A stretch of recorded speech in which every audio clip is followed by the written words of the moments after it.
Good day, Peras. I'm Mark. Today, we will tackle about the second level of language, which is morphology. So let's define morphology. In linguistics, morphology is the study of internal structure of words and forms. It is divided into two branches, which is the lexical morphology, also known as derivational, and the inflectional morphology. So, lexical morphology refers to how words are constructed, and by which new words neologism might be constructed. For example, the word faint. When we add er, it becomes fainter. Another example, the word happy. We can add an to form a new word which is unhappy. How about the word replace? What can we add to form a new word? I'll give you 10 seconds to think.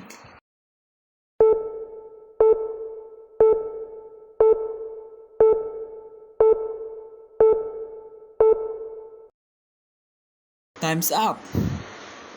What's the answer? Correct. It's irreplaceable. We added at the beginning and able at the end. Now, let's have the word care.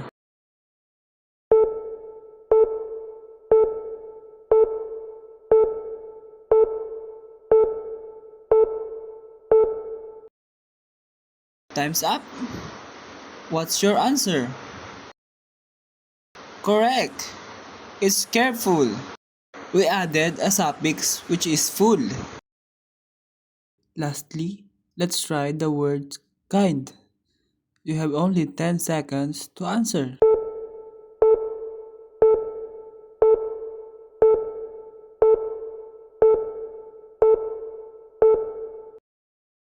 Time's up. What is your answer? Correct. It's kindness. Can you think of another?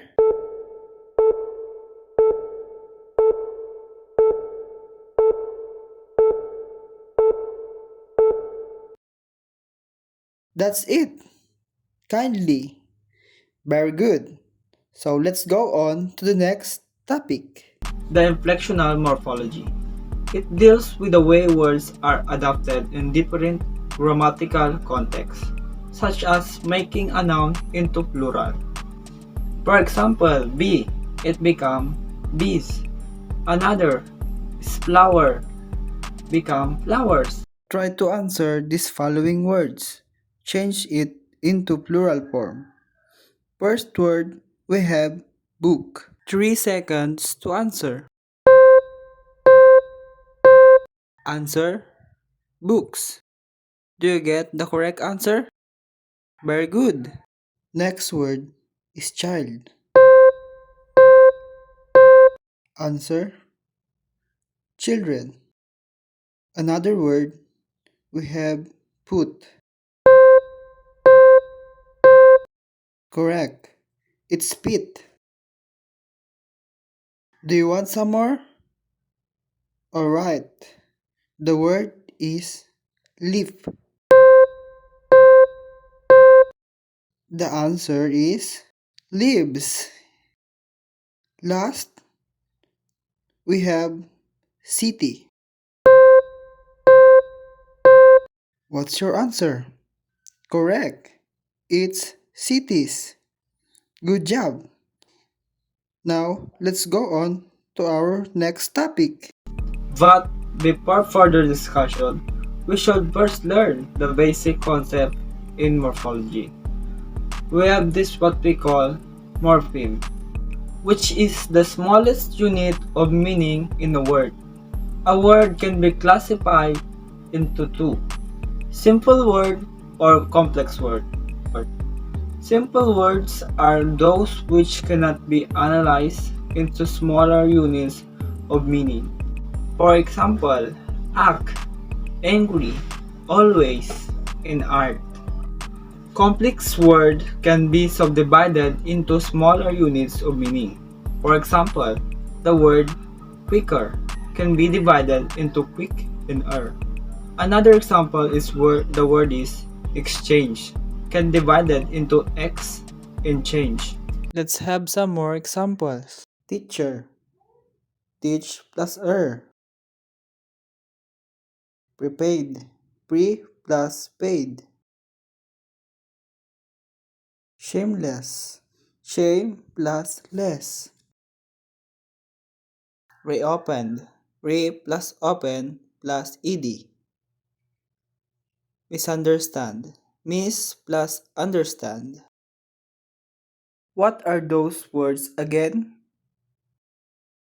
Very good. Those are complex words. Now, let's continue with our discussion. A morpheme can subdivided into two types, the free morpheme and bound morpheme.